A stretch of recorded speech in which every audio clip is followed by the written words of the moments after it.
আপনার সাহাবী আবু বকর নিজেই আমাকে মেরেছে। রাসূল বলছেন না, নম্র মানের সাহাবী হলেন আমার আবু বকর। আমার আবু বকর কখনো মারতে পারে?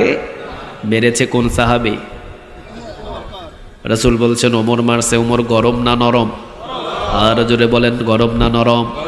রাসূল বলতেন আমি দেখতাম ওমর যখন রাস্তা দিয়ে হেঁটে যেত, ভয়ে শয়তান রাস্তা দিয়ে হাঁটতো না। রাসূল বলছেন না, ওমর মেরেছে ওমর। কিন্তু না, ইহুদি বলছেন না নবী ওমর মারে নাই, মেরেছে কোন সাহাবী? আবু বকর। অবশ্যই আবু বকর মেরেছে। রাসূল সাল্লাল্লাহু আলাইহি ওয়াসাল্লামের কাছে ওমর আসলেন। ওমর রাদিয়াল্লাহু তাআলা আনহুকে রাসূল বললেন, ওমর তাকিয়ে দেখো তো দেখি, তুমি মারছো, তোমার নাম না বলে ভয়ে নাম বলছে আবু বকরের। ওমর বলছেন ইয়া রাসূলুল্লাহ, আমি তো তাকে চিনি না। রাসূল বললেন তাহলে কি সত্যি আমার আবু বকর তাকে মেরেছে নাকি? রাসূল বললেন যদি সত্যিই তোমাকে অপবাদ, সত্যি যদি তোমাকে নিরপরাধ ভাবে মেরে থাকে, এই মুহূর্তে আমি আইন জারি করে দিলাম, আমার আবু বকরকে গ্রেফতার করে নিয়ে আসো।